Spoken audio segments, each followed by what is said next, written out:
So just got some new extended base pads for my Glock 45, which if you don't know, the Glock 45 is the hybrid. It is the Glock 19 slide with a Glock 17 lower.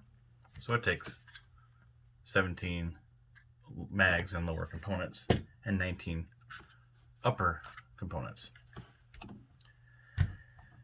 So when you're getting your mag extensions, be sure to note that if you're using the 45 or the Glock 45, that you want Glock 17 mags. So for some reason, for Strike Industries anyway, they're specific to that mag, probably because of the length of the angle, because the mag is longer. Anyway, just make sure you get the right stuff. So everything that comes in the kit, you get your +5 to +6, depending if you just 9mm or 40 extension. You have a new spring. It does not come with a new follower. Your set plate and set screw. So put those off to the side for now because we don't need them yet. So first thing I'm going to do is take my Glock mag on the bottom side. There's this little detent right here. We've never taken the base pads off of your mags before. It's going to be pretty tight. So I did take it off once, try to loosen it up, and it might still be pretty tight for me to take off. But you're just going to depress that little button in there. Then, while it's depressed, you're just going to slide your base off. Sometimes it's easier said than actually done. Grab another punch. And there you go. And careful not to let it shoot out on you like I just did, but whatever. I don't need it anymore because I'm getting rid of it. So set your body off to the side. Take your new spring. Lay it right next to the old spring. I do this just to make sure that I get my orientation of the spring correctly, because if you do flip it, your follower won't sit right. So you want to make sure that you have them matched up the same. So pop your old follower off the old spring and pop it on the new spring. That one goes over here. Then go ahead and insert your new spring with follower the proper way, which is to make it easy. Once you insert it in, you can just take a look at the orientation there. Obviously, if I were to flip it around, that's wrong. So it's only going to go one way. Insert your spring all the way. Take your new base pad. As you depress your spring, I'll show you this. I'm just going to depress it in with my thumb. And I'm going to start this with these little grooves right here. We're just going to press down and we're going to start it in place.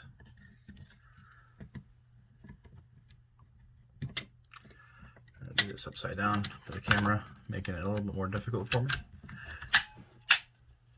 And the spring will then snap into the base. Once you have that on, you'll take your keeper plate, whatever they want to call it, and you're going to slide that in here. Locking plate, that's what they're calling it. Sorry, locking plate. Take your locking plate in. Now, one thing to notice, see that little tab? Just want to make sure that's facing the magazine body, just like that. That's going to slide in that groove. Take your pre-Loctite set screw. Go ahead and start threading her in. This is going to help prevent your magazine base from falling off and shifting on you, which is on there pretty tight, so I'm not worried about that at all. So now that that's all set, has a nice streamlined flush fit, and I like it very much. It is polymer, which some people don't like when it comes to your mag extensions, but still comes out nice and easy. Feeds just fine, no issues there. All the Terran Tactical ones that, if you've seen my video before, I have issues with the Terran Tactical. I had to modify my M&P 2.0 in order for it to actually seat right and release right. Probably wouldn't have much issue with the Glock, but I did with my M&P. I prefer the Strikes. They are cheaper by quite a bit. On top of that, polymer is going to be just as durable for the duty that I need it to do. I don't need these things to withstand a whole lot of impact, and even though they're not aluminum, these polymers are going to withstand quite a bit of impact. I believe that the Strike Industry does a good job at testing their stuff, and it's pretty good. And even if I do break it, I spent $18, $20 on this versus $45 on the Terran Tactical. These are definitely your better option, in my opinion. Really easy to replace, really easy to install. Overall, I think that these are one of the best, and they look really nice. Strike Industries has always had a really good looking product, in my opinion. Everything's really kind of modernistic, streamlined, and it really works well with the firearms they designed it around. It follows the same contour lines, fits nice and flush. So I'm really happy with it. I've used the EMP versions that are on my M&P.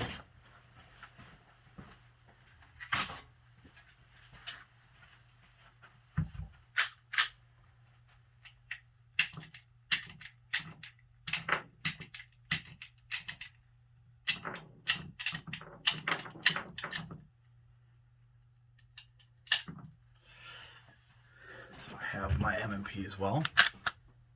It's clear. Thanks, seems empty. So the M&P one looks a little bit different. It's just a little more of a granular texture to it. It's the same design as far as how it is installed and how it actually fits on the pistol. So they actually have these little notch out cut for your back strap tool that comes out of here, or the pin, which is actually what I had to modify a little bit, as you can see there, for my Terran Tactical base plates. These ones, in my opinion, much better, much cheaper, a lot easier to use, and with them being plastic, they do actually, well, ounces equals pounds, right? So you carry a little bit less weight on you when you can carry more if you have 3 or 4 mags that are extended. As well as not as noisy.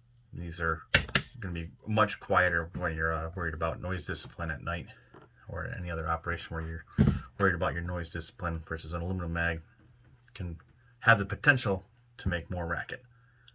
But other than that, overall, the Strike Industries EMP +6 for this, since this is 9mm, pretty good. And I have not loaded it out yet, so let's go ahead and actually do so to see. This is a 17 round mag, so that boasts 17 + 6. So let me go ahead and get our round count.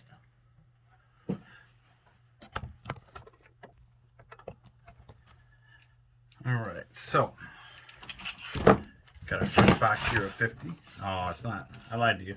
But anyway, there's plenty enough in here to get, what, 23 rounds. So my goal is to get 23 rounds into this mag. I'm going to use my little Apalula, whatever, how you want to pronounce that, mag loader, just because I want to be a pansy today. But whatever. So we're going to count together. I got 1, 2, 3, 4, 5, 6,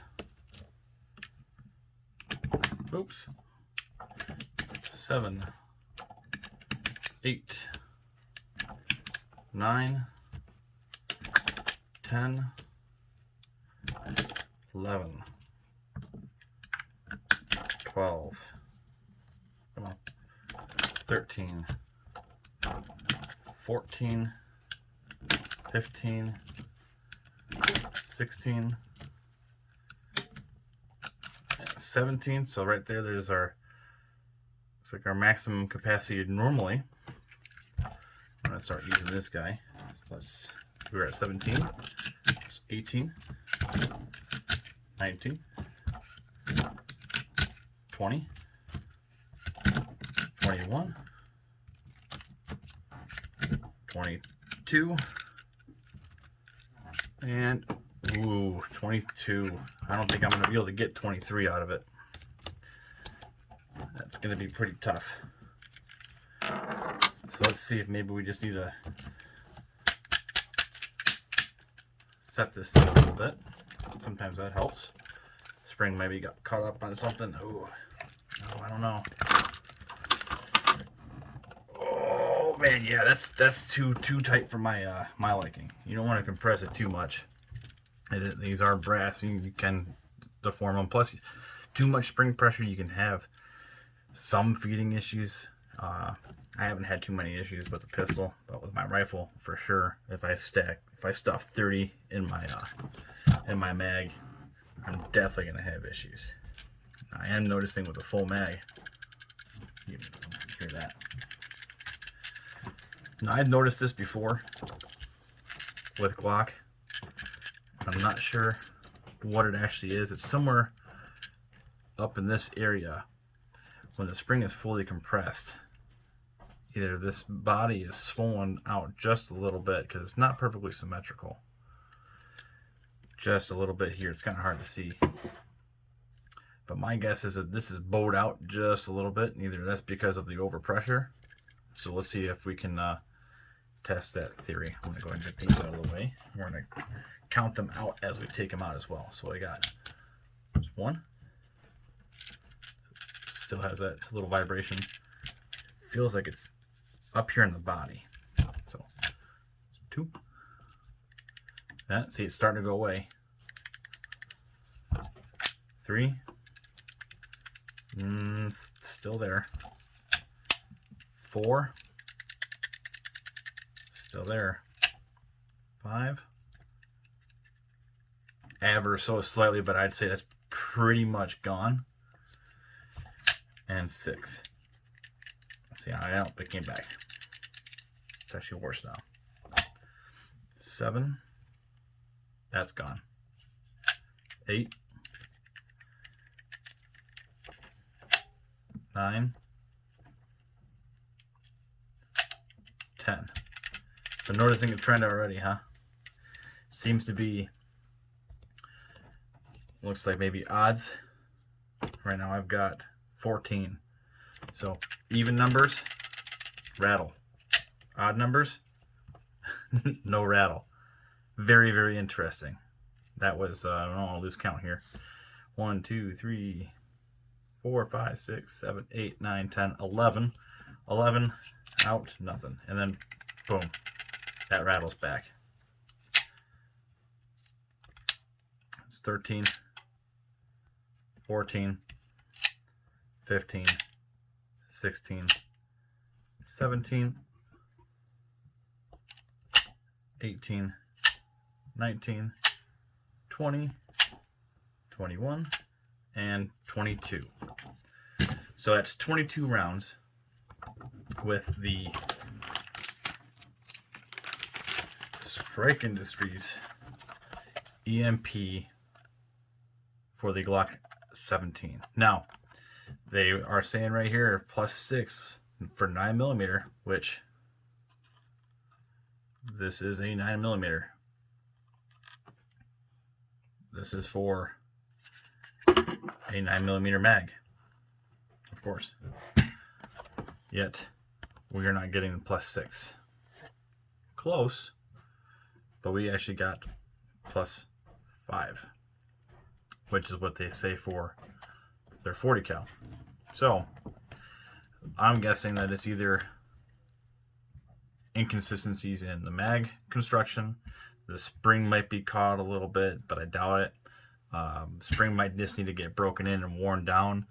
I don't really feel comfortable pressing down too much more, compressing it anymore anyway, to get that last one in to make it 23. And honestly, 22 is plenty enough. Adding 5 is a big help, especially when running competition. Even one bullet might help. But it won't make and break me. I still recommend the Strike Industries EMP enhanced magazine plate for your Glock. Other than that, I'm kind of disappointed that they are advertising +6 and I only got +5, but not a big issue. Hopefully that helped anybody who was deciding whether or not to get the Strike Industries plates or any other company. I'm not saying that any of the other companies are bad. I haven't really tested Tarrant Tacticals. I haven't had any experience with any of the other ones. And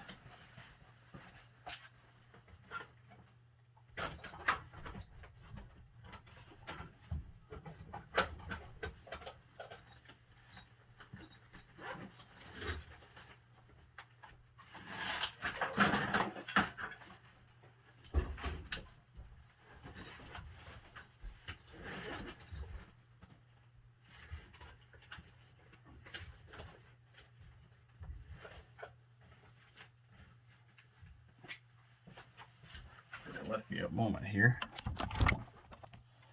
And just so that you know, I've put quite a few rounds through my Tarrant Tacticals out of my MP. So I've dropped them, I've abused them a little bit, not too much. Probably there's other people that put them through a lot more than I have, but just to show you that I have actually used them to justify my opinion on them. I do like these. Like I said, I had to do a little bit of modification. That's mainly because of this guy here. I can't get it any further in. It actually makes it too tight. But with my MP,